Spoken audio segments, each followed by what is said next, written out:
Hello, nature lovers. It's Sandy and Jenny, and we're here to welcome you to Chicks Talking Pics, another episode that today we have four images and they're all wildlife. So get ready. Here we go. Jenny, how you doing? I'm doing okay. And you? I'm good too. Yeah, good, good, good, good. Ready to get through these, that's for sure. I like some of them. Some of them I have a couple things to say about, but yeah, good. All righty. Want me to start? Go ahead. Okay. Black Vulture. Love it.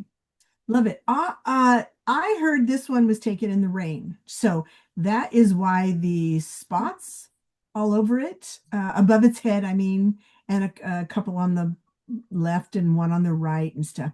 Those must be raindrops. So I'm not going to say anything bad about those. I like the action, the motion, the look of the bird. Um, it looks ominous. It's moving through this grass in a it's ugly kind of, but it's pretty.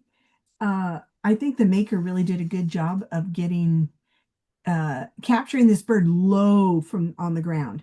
So I can't say how much that improves your photography. So if you're not shooting low from the ground, then you need to start thinking about that. For Yeah. subjects that are, on the ground. So you need to be kind of eye level with your wildlife subjects. Again, this is a wildlife episode mostly. So that's why we're kind of talking about that.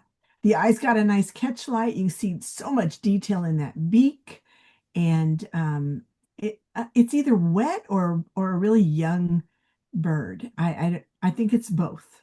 Yeah. Go ahead. Yeah. Given it's raining, it's probably a little wet. And yeah, I think the raindrops add a nice atmospheric um, mood and sense to it. I love the color palette of the Mm, pale green at the bottom and it goes into the gray.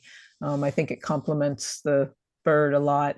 I love that its foot's up and it's obviously walking with some purpose to wherever it's going. Um, Wonderful detail. Yeah, yeah, overall, just it's nice image. just enough room to walk into the frame. Mm-hmm. I don't think you needed any more. Maybe a quarter of an inch. I don't know. I think it's done really well. I really like this bird. Mm-hmm. Yep. And this was shot at 5.6, pretty much close to wide open for whatever lens they were using. 1/1600th of a second because, of course, you're anticipating movement. So you're shooting a little bit faster than you would for a bird in a tree. This thing is moving. ISO 2500. And I mentioned this at the fair, but I always set my f-stop first to accommodate the depth that I need for my subject. And then I set my shutter speed to stop motion or set it for a whole bunch of motion, whatever I'm trying to get across. And then my ISO fluctuates from whatever makes the image exposure correct or to my liking. Doesn't have to be correct. All right. All right, Jenny, go ahead. Okay, another vulture, a bit older than the last one. And again, we have some atmospheric, probably rain. I don't think it's snow. I really like this one as well. I love the way the bird's stance. Again, it has its foot up. It's looking. It's something. There's a nice diagonal that curves into the image that gives it a really nice leading line into it, and the mouth open. Love all the texture on its head, and just a really nice complementary green black background. I think the only thing we nitpicked at the fair was the little bit of grass coming up on the stump that it's standing on. But And that didn't bother me. yeah. Yeah, I like the diagonal of the bird from the shoulder to the wing, and then the leg that takes you in the opposite direction kind of implied the same movement with the head and the beak. So you're looking, it's like pointing and squawking at something I know it's not pointing, so don't put in the comments. It's not pointing. Anyway, and feel free to leave comments when if you want to. We do read them and enjoy hearing from you. So yeah, I love this image. I might give it just a hair space on the right, but I don't not necessary. It's not gonna, yeah, it's not gonna totally. Would it do good in competition? Um, it depends on the competition because I mean, like birds this year at the fair, which I judged, we had or just over 300 in first tier. We got that down to 90 something that went into second tier. And then um, it's what 10% of those end up getting ribbons or HMs. Um, so, yeah, I mean, we didn't have any vultures, so there's a plus there for you. Well, this is a good time to discuss this too. And I met with somebody at the San Diego County Fair when the show was going on, and they asked, why didn't mine make it? Or why didn't I get a ribbon for my image? And you know, we take all things into consideration. First of all, technical quality, sharpness, all that stuff.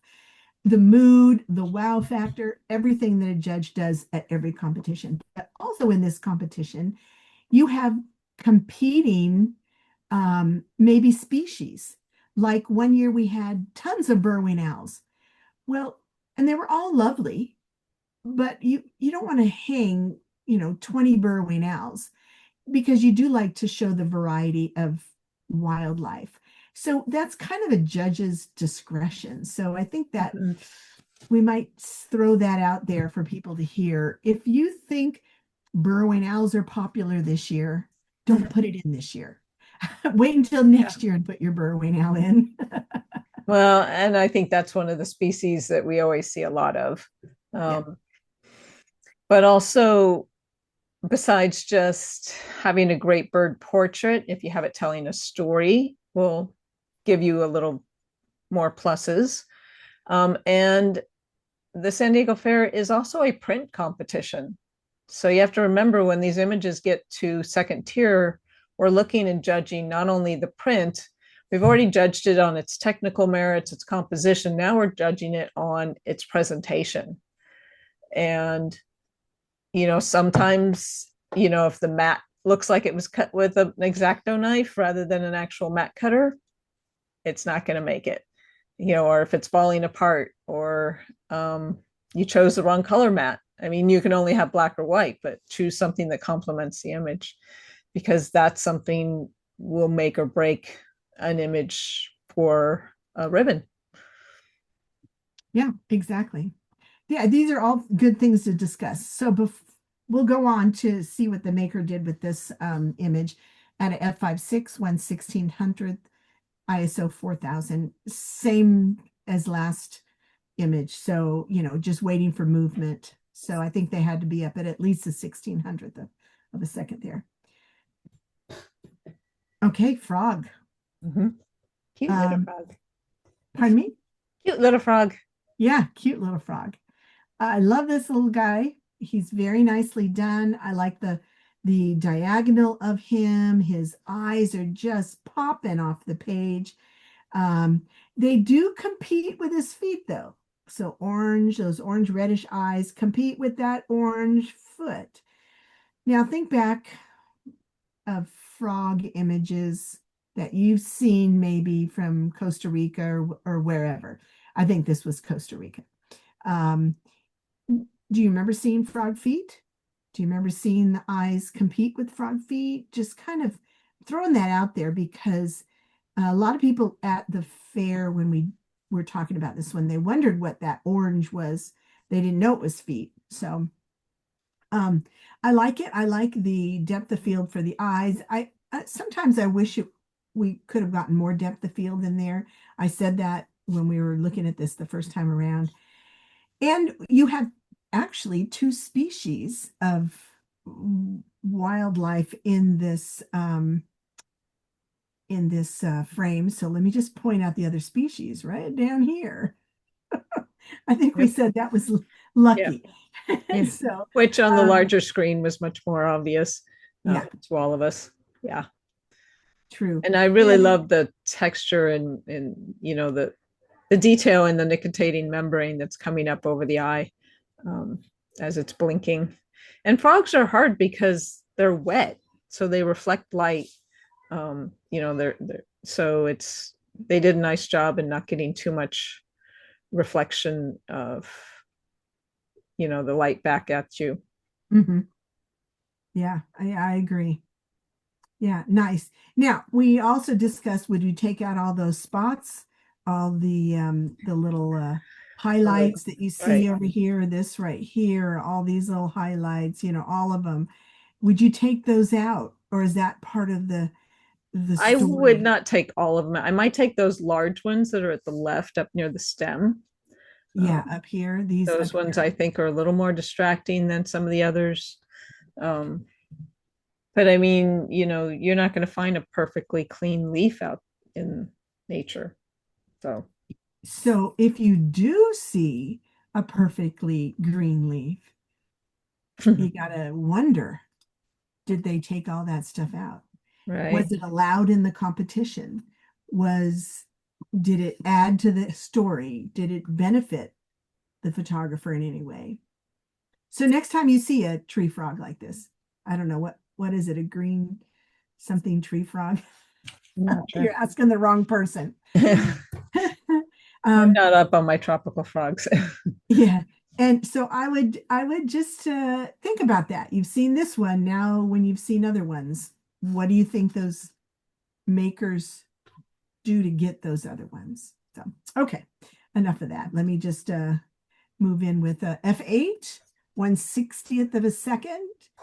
I bet this was shot with flash, maybe. Do you think? I think they do that a lot of time. I don't know. I don't do Yeah, I any. mean, if it is, it was handled pretty well Yeah, it because was. flash pictures sometimes just look like a flash picture. Yeah. And ISO 200. Yeah, I love that nictitating membrane. Very good. All right. Okay. I don't know. Is it my turn? I don't remember. I don't Uh, know either. I love this one from the minute I saw it. I love the story that it tells, the environment that it's in. Now, I don't know what kind of little tree or bush that is personally, but I do know it's pretty. The background is thrown out of focus and it's lovely.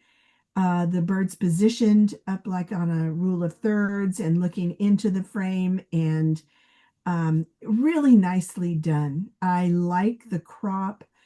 Some people said they would have liked it at the fair when we showed this one, a vertical rendition of this, but I don't know. And some people thought maybe taking out the flowers on the left would have been beneficial.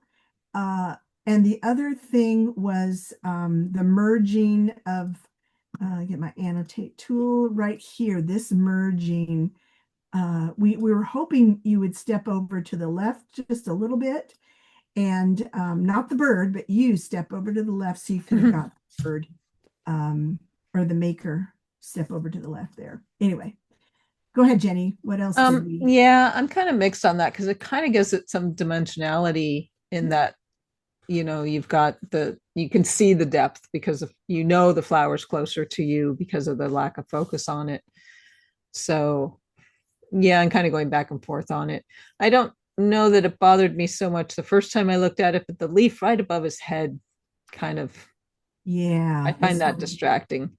well, Um, it kind of points down to him though. it does point down to him, but I also keep going up to it. And I think if Yeah, it was gone, um, I think it might be better. And I know before looking at it on the bigger screen, the really light stem down in the bottom right was bothering me. here. No, not well, that could be darkened a little bit. No, in the bottom right corner. Oh, bottom right. Yeah, this one. Oh, that's That right. one. We talked about that. Yeah, Yeah. I mean that the bottom. little grasses weren't really an issue for me, but just that one brighter stem, which you could darken. You don't have to take it out, but you could just, Right. darken it a little and it wouldn't be uh too Mhm. radical a change. And again, a vignette on this would probably help. Yep. Yeah. You know what's catching my eye right now is this on the left-hand side now. Yeah. That triangle is kind of driving me crazy right now. I see another triangle here, a bigger Hmm. triangle. I And see, that one, smaller triangles here. they're all over. They're all over. And I think that's what helps the image. But Hmm. this one over here is not, for me, does not work. Yeah. This one here.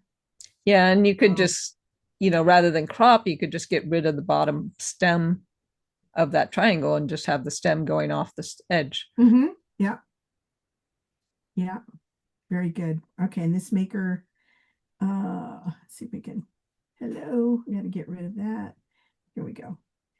1/6 or f 6.312 of a second. Wow, that's good. And ISO 800. Nice. The background is so complementary to this image. I think it's a fantastic image. Love it. Yep. And we thought it was a female red-winged blackbird. I believe Makes that's what he sense. said. Yeah, makes sense. Ah, nice. Okay. All right, that was good. All right, so I know you're just dying to send us some images, aren't you, out there? And we do like to, help people out and try to make suggestions. We're not always right. We don't always agree.